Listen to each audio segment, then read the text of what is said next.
కార్తీక పురాణము 3వ అధ్యాయము. కార్తీక మాస స్నాన మహిమ. ఓ జనక మహారాజా, కార్తీక మాసంలో చేసే స్నానము దానములు వలన విశేష పుణ్యం లభిస్తుంది. సకల ఐశ్వర్యములు కలుగుటే కాక మరణము తర్వాత శివ సాన్నిధ్యము చేరెదరు.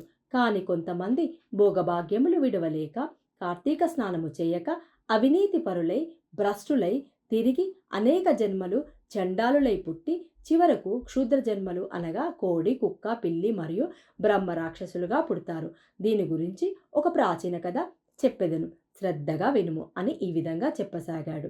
బ్రహ్మ రాక్షసులకు ముక్తి కలుగుట. ఆంధ్రదేశమునందలి దక్షిణ ప్రాంతంన ఒక గ్రామంలో ఒక మహావిద్వాంసుడు, తపశ్శాలి, జ్ఞానశాలి, సత్యవాక్య పరిపాలకుడు, భూతదయ, పరోపకార బుద్ధి అగు తత్వనిష్ఠుడు అనే బ్రాహ్మణుడు ఒకడు ఉన్నాడు.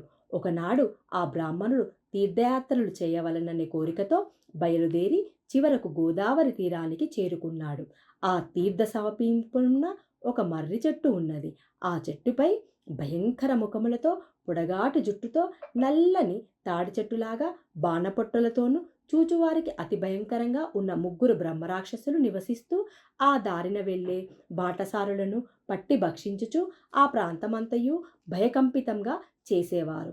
తీర్థయాత్రకై బయలుదేరి గోదావరి పుణ్యక్షేత్రములకు వస్తున్న విప్రుడు ఆ వృక్షము వద్దకు రాగానే బ్రహ్మరాక్షసుడు కిందికి దిగి అతన్ని చంపబోయు సమయమున బ్రాహ్మణుడు ఆ భయంకర రూపాన్ని చూసి గజగజ వణుకుచూ ఏమీ తోచక నారాయణ స్తోత్రం పెద్దగా పట్టిస్తూ, ప్రభో, ఆర్తనారాయణ, అనాథరక్షక, ఆపదలో ఉన్న గజేంద్రుణ్ణి, మహాసాధ్వి ద్రౌపదిని, బాలుడగు ప్రహ్లాదుని రక్షించిన విధంగా ఈ పిచాచాల బారి నుండి నన్ను రక్షించు తండ్రి అని వేడుకొనగా ఆ మాటలు విన్న బ్రహ్మరాక్షసులకు జ్ఞానోదయం కలిగి, మహానుభావ, మీ నోటి నుండి వచ్చిన శ్రీనామాయణ శృతి విని మాకు జ్ఞానోదయం కలిగింది.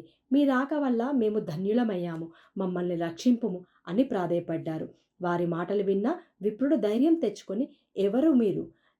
మీకు ఈ రాక్షస రూపం ఎందుకు కలిగినది? మీ పూర్వజన్మ చరిత్ర ఏమిటి అని అడిగాడు. బ్రాహ్మణోత్తమ, మీ దర్శన భాగ్యం వలన మాకు పూర్వజన్మమందలి కొంత జ్ఞానం కలిగినది. అందులో ఒక రాక్షసుడు తన వృత్తాంతము ఇలా చెప్పసాగాడు. ఓ బ్రాహ్మణోత్తమ, నేను ద్రావిడ దేశ బ్రాహ్మణుడను. నేను మహాపండితుడని గర్వంతో న్యాయ విచక్షణను మాని పశువు వలె ప్రవర్తించి తిని బాటాసారుల వద్ద, అమాయక గ్రామస్తుల వద్ద దౌర్జన్యంగా దానాన్ని వసూలు చేసి దుర్వ్యసనాలతో భార్యాబిడ్డలను సుఖపెట్టక, పండితులను అవమానిస్తూ దాన ధర్మాలు చెయ్యక, ఒకనాడైనా ఒక బ్రాహ్మణుడికి పిడికడన్నం పెట్టక పాపాలు మూటగట్టుకున్నాను. ఆ విధంగా నేను చనిపోయిన తర్వాత బ్రాహ్మణ ధనం అపహరించిన పాపానికి రౌరవాది నరకాలు అనుభవించి తరువాత భూలోకంలో చాలా నీచ జన్మలెత్తి చివరకు ఈ బ్రహ్మరాక్షసునిగా పుట్టాను. ఆనాటి నుండి నేను ఈ రాక్షస రూపంలో నరభక్షణ చేయుచున్నాను.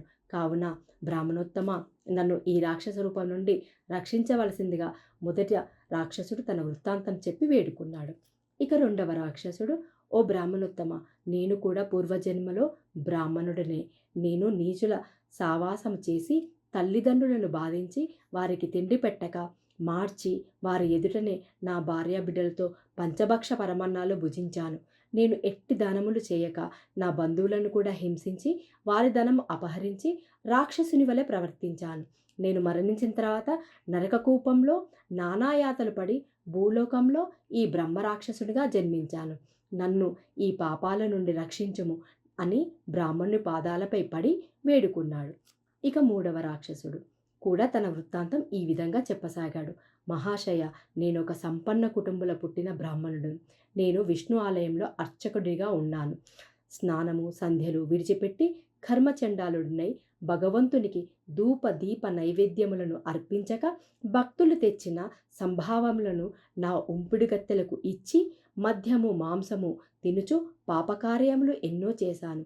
నా మరణం తర్వాత నరక బాధలు అనుభవించి ఎన్నో జన్మలెత్తి చివరకు ఈ రాక్షస జన్మలో ఈ చెట్టును ఆశ్రయించి ఉంటున్నాను. బ్రాహ్మణోత్తమ, నన్ను కూడా పాప విముక్తిని చేయమని ప్రార్థించాడు.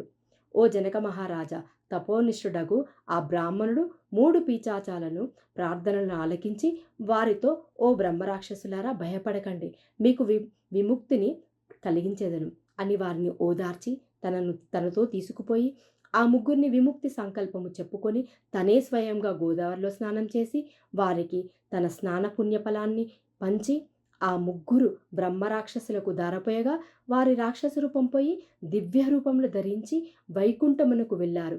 జనక మహారాజా కార్తీక మాసంలో నదీ స్నానం చేసిన ఫలితం ఎంత గొప్పదో కనుక కార్తీక మాసంలో స్నాన ఫలం వలన హరిహరాదులు సంతృప్తి పొంది సకల ఐశ్వర్యములు కలుగజేస్తారు.